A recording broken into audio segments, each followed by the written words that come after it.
Baik, dosa yang dilakukan ada yang berbentuk zahir secara terang-terangan dan ada yang disembunyikan daripada lihat manusia lain. Nabi SAW bersabda, kullu ummati mu'afa illal mujahirin. Artinya setiap umatku akan diampunkan kecuali orang yang al-mujahirin, iaitu orang yang sengaja menunjuk-nunjuk atau menceritakan perbuatan buruk dan dosanya itu kepada orang lain. Jadi kalau kita ada buat dosa apa-apa, jangan kongsikan dosa tu pada orang. Dan diam je. Cerita kat siapa? Cerita dekat Allah. Ya Allah, dulu aku macam ni. Ya Allah, dulu aku macam ni. Ampun dosa aku, ya Allah. Kita, saya nak abang tuan-tuan, kalau dulu-dulu terlibat dengan dosa, sekarang ni dah jadi baik dah, apa yang kita nak buat? Ada beberapa amalan yang Nabi SAW bagi pada kita, orang yang tengah terlibat dengan, tak kira lah, dosa, maksiat, zina atau apa saja, tapi sekarang dia nak jadi baik. Macam mana dia nak jadi baik ni? Tuan-tuan dengar hadis Nabi SAW menyebut, yang pertama, Nabi kata apa? Dalam sebuah hadis kursi, Allah Ta'ala sebut kata apa? Wahai hambaku, kalaulah dosa kamu ni penuh sampai ke langit, seluas-luas langit, dosa hampa penuh berlambak sangat, maka hampa datang pada aku, maksudnya kembali taubat balik dengan Allah Ta'ala, ghafartu laka, aku sedia untuk ampunkan semua dosa kamu, fala ubali, dan aku tak kisah dengan dosa hang berlambak tu.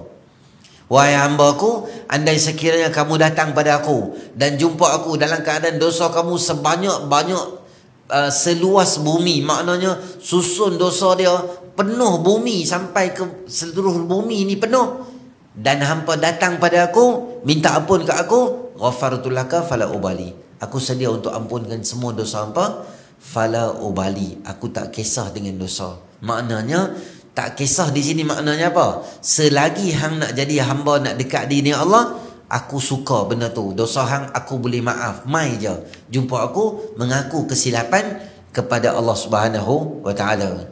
Allah Subhanahu wa taala sangat suka pada taubat seorang hamba. Dalam hadis kursi Nabi kata apa? Lebih pada seorang yang kehilangan unta. Ada satu bro ni, dia loading barang dia atas unta, banyak semua barang dia. Kalau bahasa kita, telefon dengan charger, dengan beg duit, dengan duit, semua benda ni ada dekat unta dia. Dia jalan sampai dekat satu kawasan padang pasir. Dia pun letih, ada satu pokok dekat kawasan tu, dia pun letak unta dia di situ, dia pun tidur. Bila dia bangun pada tidur dia, terlelap, maka unta dia hilang, barang dagangan dia hilang, duit, pasport, IC, telefon, semua benda hilang. Maka dia pun tak tahu nak kontak siapa, nak jalan ke mana, apa pun tak tahu dah. Dan dia pun buat keputusan, aku memang tak ada harapan nak hidup, aku akan tidur, bangun, bangun sampai aku mati. Tak ada benda nak buat macam mana, tengah-tengah padang pasir. Maka dia pun tidur.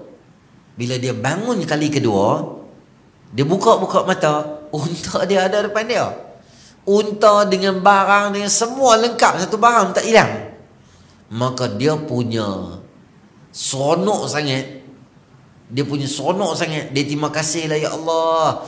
Dalam keseronokan dia, tergelincir lidah dia. Dia kata, wahai Allah, akulah Tuhan, engkaulah hamba. Terbalik seronok punya pasal tu, seronok sampai terbalik bahasa. Maka kata Nabi SAW, Allah lebih suka seorang hamba yang banyak dosa, dia balik pada Allah, lebih daripada laki tadi yang seronok yang barang dia hilang tadi tu. Dia punya seronok barang dia main balik sampai tertukar-tukar, tapi Allah lebih gembira apabila hamba dia kembali pada Allah Subhanahu Wa Taala. Jadi orang yang banyak dosa atau terlibat dengan apa saja dosa, jangan takut, Allah sedia nak ampun dosa-dosa kita. Innallaha yaghfirudz dzunuba jami'a. Allah ampun semua dosa.